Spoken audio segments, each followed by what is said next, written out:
As you have likely heard me say on this channel and potentially elsewhere, when it comes to overcoming retroactive jealousy, the path to peace of mind is pretty much the same for all of us. Gay, straight, young, old, male, female, doesn't really matter. The path to freedom is remarkably similar for every retroactive jealousy sufferer, at least in my humble opinion. That said, of course, depending on your situation, depending on your story, depending on your partner, dependent on a lot of factors, each of us requires slightly different strategies, slightly different perspectives at one time or another. That said, in today's video, I want to offer a few thoughts for married men struggling with retroactive jealousy.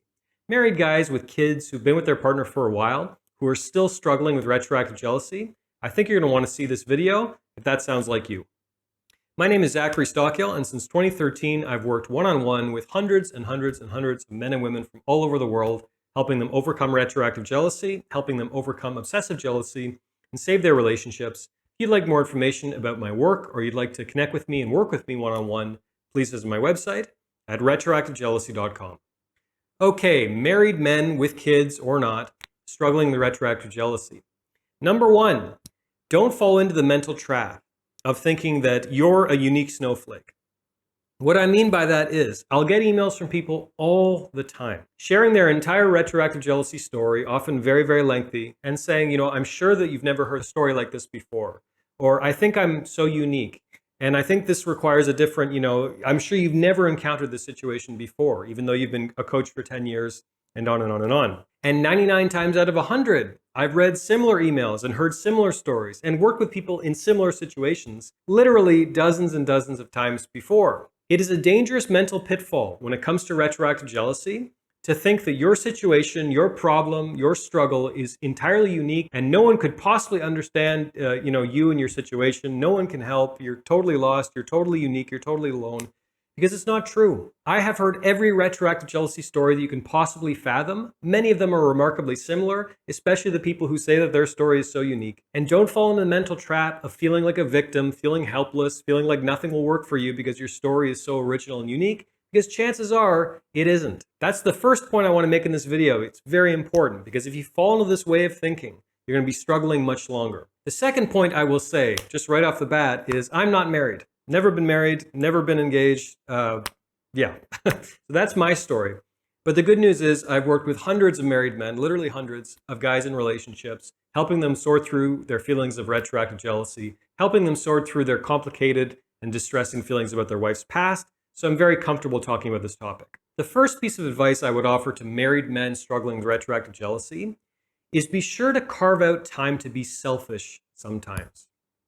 What the hell am I talking about? That might sound strange. What I mean is, and I've witnessed this firsthand among friends and certainly many, many coaching clients, when the demands of work and your wife and children and extended family, when those demands take precedence over everything else in your life, including your own personal needs, your hobbies, your passions, your interests, the things that you want to do as a man that have nothing to do with anything else, when the demands of life take over and leave you zero time to be a little bit selfish, problems like retroactive jealousy, marital problems, erectile dysfunction, all these things can really take hold.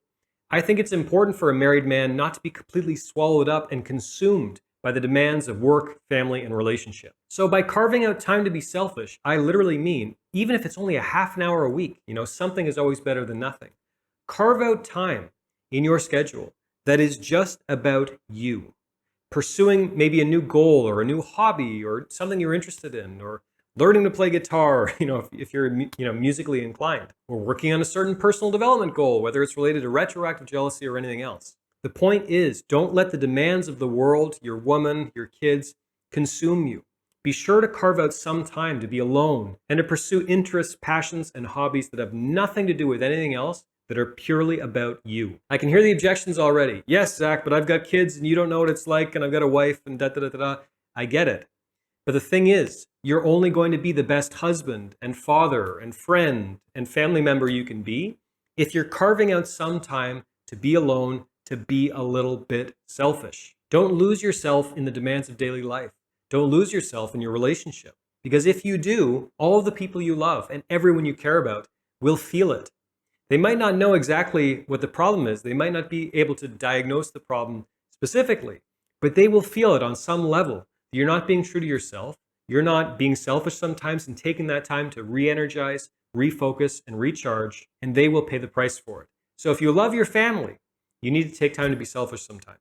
At the same time, men are goal-seeking machines. We need to have a focus in life. We need to have direction. We need to have clear goals that we are working towards at all times. And by clear goals, I'm not just talking about, getting a promotion at work or making more money or anything else. A specific goal can be something like, I want to learn a new language, or I'm going to have a certain amount invested by the time I'm X number of years old, or I'm going to do the first draft of a book that I've been putting off, for 10 years, or I'm going to learn jujitsu and I'm scheduling classes. I'm going to get this figured out. Or it could be an income goal. You want to hit a certain income by a certain time in your life, or you do want to get that promotion at work. It's all valid. And it doesn't really matter what your goals are. The point is they have to be personally meaningful, personally fulfilling to you. My goals cannot be your goals and vice versa. So this is easier said than done, needless to say. But it's very important, I think, for married men to carve out time to be selfish, as I said earlier, and get as clear as possible about their goals for their life, their interests, passions, hobbies, pursuits that have nothing to do with a woman, nothing to do with their wife, nothing to do with their kids, are purely about themselves. Quite often on coaching calls with married men, I'll ask them about this stuff. I'll ask them about goals and things they want to accomplish and what their life is like and all the rest. And frequently, a lot of these guys can't seem to say a lot or have any ideas beyond their wife and kids. And when your wife and kids become your entire universe, you start to lose yourself. You start to lose yourself as a man. You start to lose some perspective and purpose and focus. And thus, I think it's crucial that every man has at least some goal that he's working towards at all times that have nothing to do with anything else, that aren't dependent on anyone else. Beyond goals, beyond specific, measurable, achievable results that are quantifiable and they're, you either did it or you don't. It's also a very good idea, I think, for every man, but married men in particular, to start thinking more seriously about their mission as men. Now, a mission is different than a goal. A mission is a little broader. A mission is not something that you're going to accomplish in 5 years or 10 years or even 15 years. A mission is something that's looking far into the future, a big aspiration, a big vision for your life that you're working towards as kind of a vista on the horizon. You can look to at all times to regain focus, regain perspective, regain clarity. This is a huge topic, really, and this has taken me a long time to really crystallize for myself my mission as a man. But to give you some examples, my mission as a man involves the work that I'm doing right now, working with men, helping men and women overcome jealousy and have incredible relationships and all the rest. What I'm doing right now is part of my mission as a man. It's incredibly motivating. It's incredibly clarifying and fulfilling to me. It has nothing to do with the incredible woman in my life. It's just about me. It gives me a sense of purpose and fire and focus and perspective that no woman can. It comes from within. It's my mission. And coming back to my general theme in this video of married men avoiding becoming consumed by the demands of their wife and their family, your mission needs to be internally generated, and it can't be dependent on someone else. In other words, my mission can't involve, I need to marry my wife and be married to her for 50 years. That can be a beautiful aspiration for a man's life, but it's dependent on someone else. You need someone else to play ball for you to feel fulfilled in your mission. Again, your mission is about you. It's not about anyone else. Another very important point relating to purpose and mission and goals and all this stuff, write this stuff down. I think at all times you need to have your goals and your mission and your vision for your life written down. This is something that a business mentor of mine, Caleb Jones, talks about a lot. You may have seen Caleb on my podcast, Humans in Love. I've interviewed him a couple of times.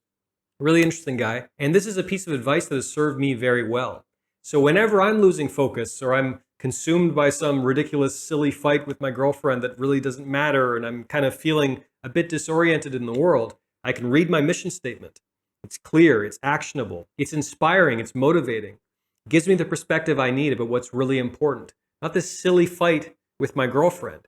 Or maybe for you, not the silly concern about your wife's past that isn't important at all. Perspective is the key word here. It's crucial to keep perspective on what's important, what really matters. And a great way to get perspective is to have your goals and your mission written down and available to you at all times.